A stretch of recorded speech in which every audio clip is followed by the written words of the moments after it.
Bonjour et bienvenue sur cette nouvelle vidéo du 6ème du dimanche. Aujourd'hui nous allons voir l'installation de Pio, un serveur DNS bloqueur de pubs qui vous permettra de supprimer les pubs de votre réseau pour une navigation plus sécurisée. Pour ce faire, nous irons sur le site Pio, sur le GitHub, et aujourd'hui nous allons sortir un petit peu de Docker et faire via le script d'installation. Pas à pas, je vous montrerai toutes les étapes possibles pour réaliser cette installation. Allez, c'est parti. Donc, comme d'habitude, moi j'ai créé une VM. J'ai mis une adresse IP fixe. Je me connecte en direct SSH sur la machine.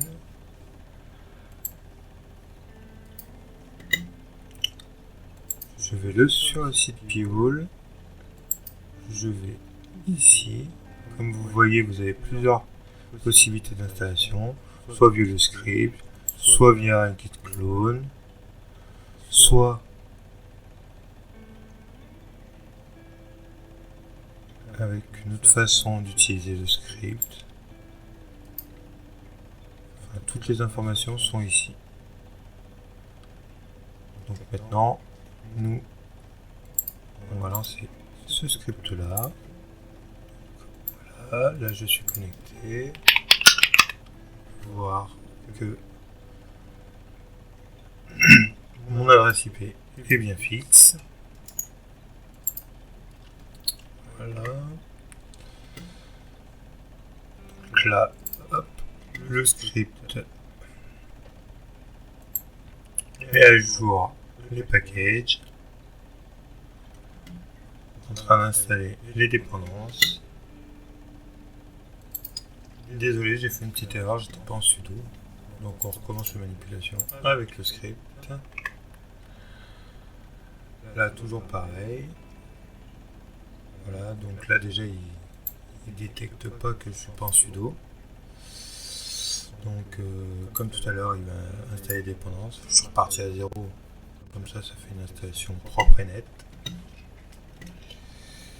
Et je vous reprends une fois que cela est terminé. Nous revoilà avec les étapes pour finir l'installation de Pio.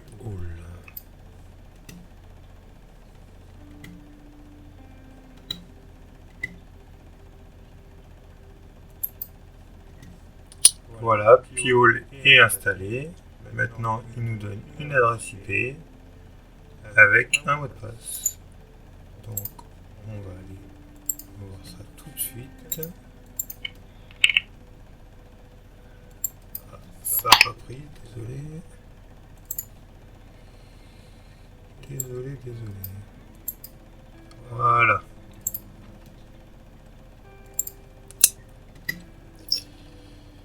Donc là on arrive sur l'interface, on récupère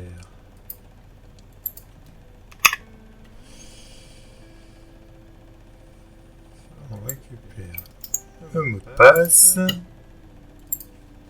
Donc là vu que c'est une démonstration, on va pas changer le mot de passe, mais après si vous avez, vous voyez là, dans la ligne de commande, vous tapez ça et vous pouvez rentrer un nouveau mot de passe. Donc voilà l'interface. Donc ici vous avez plusieurs choses. Là vous avez les blocages. Là c'est le total. Là c'est le pourcentage. Donc pareil ici.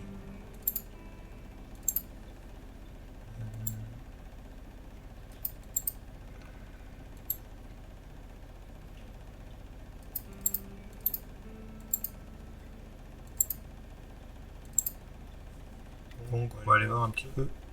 Voilà, donc ici, donc là, vous aurez tous les logs des queries. Là, vous avez les groupes, vous pouvez en créer d'autres. Voilà. Là, vous aurez vos clients.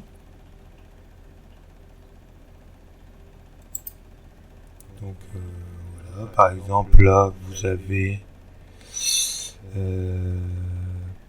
Proxmox que vous pouvez mettre dans des groupes.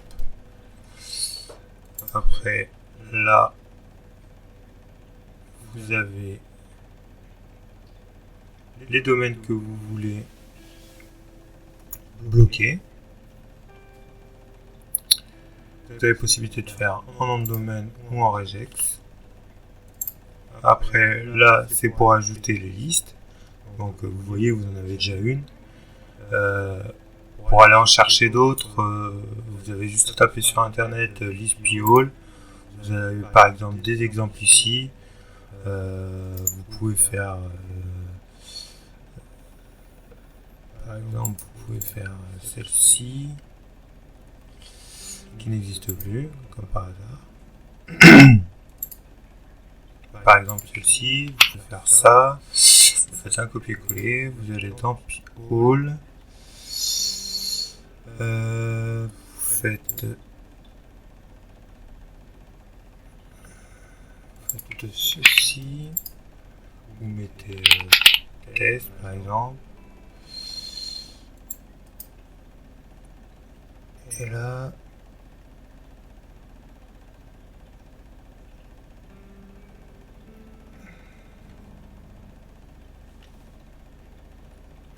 ensuite, à chaque fois que vous installez une nouvelle liste, il faut aller dans ici et refaire un check.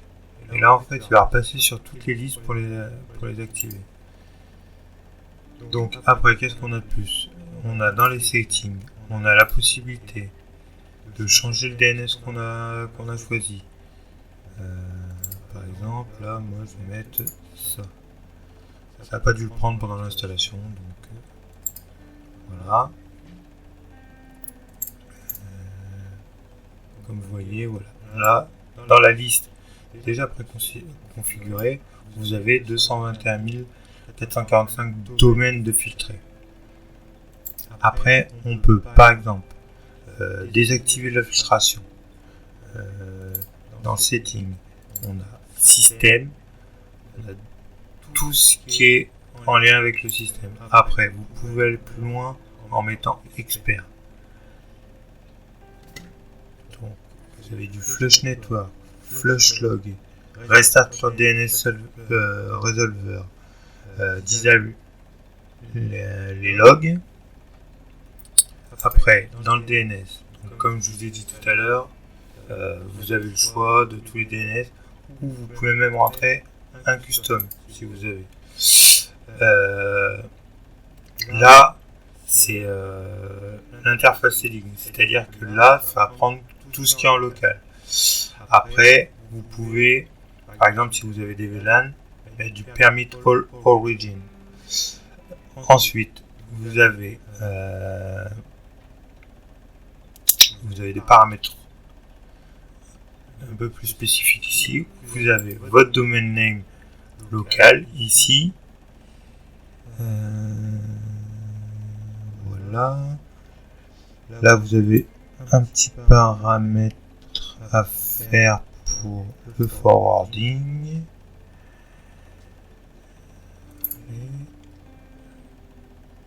Après, là, vous avez possibilité, d'ailleurs, c'est recommandé quand on utilise p-all. Bon, après, vous pouvez très bien utiliser p-all que comme DNS. Mais vous pouvez très bien activer le serveur DHCP et, par exemple, je sais pas, on va faire une démonstration rapide. Donc, pour faire un petit test, j'ai installé une VM Debian pour vous montrer comment paramétrer le DHCP et comment il agit après sur le réseau DHCP de la VM, de votre réseau. Si vous mettez p-all en serveur DNS de votre DHCP par exemple, il va protéger toute l'étendue de ce DHCP.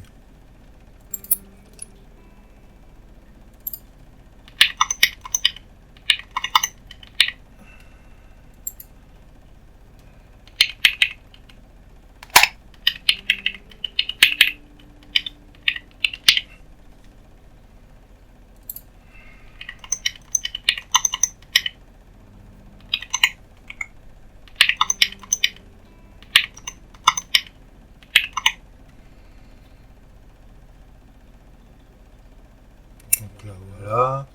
Après, vous pouvez activer soit pour les PV6 ou pas. Moi, j'active pas. Là, vous pouvez avoir pour fast, c'est-à-dire que la réponse de la HTTP va être très rapide.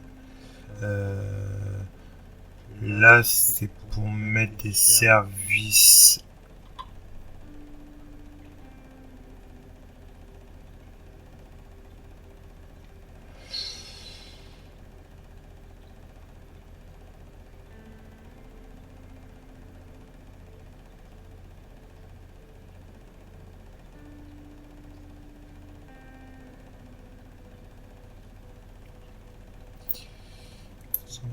Ça, on verra plus tard. Après, c'est pour configurer les adresses IP statiques. Hop, voilà, on est parti. Du coup, pour l'instant, il n'y a rien. Donc, je vais continuer. Hop. On va faire. Hop. On va essayer ça. Bon, je reviens une fois que j'aurai terminé l'installation de la VM. Ah oui, ne pas oublier de cocher la case ici pour rendre le serveur DHCP actif. En attendant que la VM s'installe, on va faire un filtrage par nom de domaine. Par exemple, on va prendre Amazon. On va faire un test. Et là, on va le mettre dans Add to données domaine. Donc là, nous avons Amazon. Et après, nous allons, comme j'ai dit tout à l'heure, Update Gravity. Voilà, là il remplace toutes les règles pour les appliquer.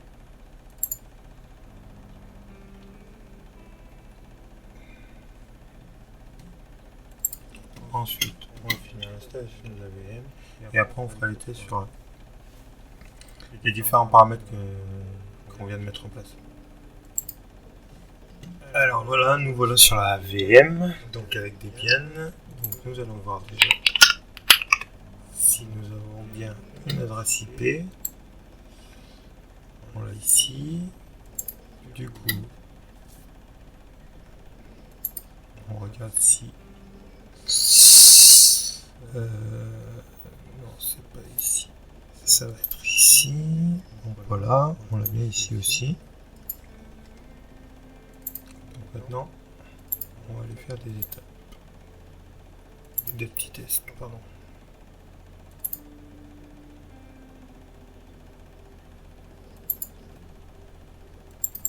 Déjà, on a bloqué par domaine.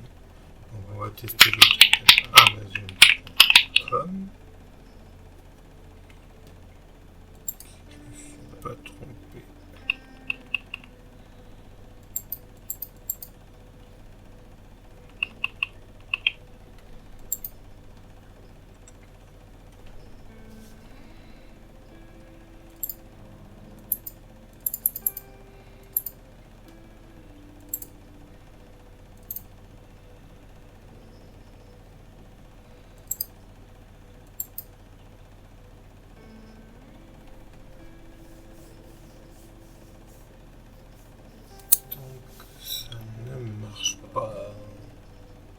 Bon, désolé pour l'attente. En fait, j'avais oublié dans domaine de cocher ça.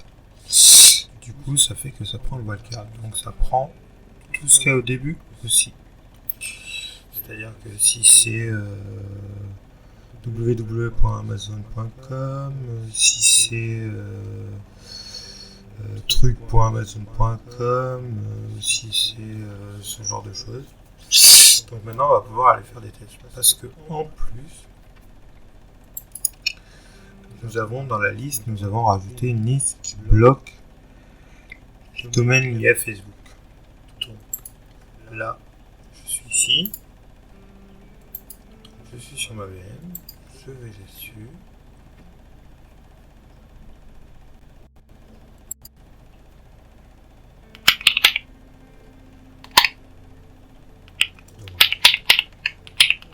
Le Amazon.com. Voilà, il est bloqué. Le Facebook,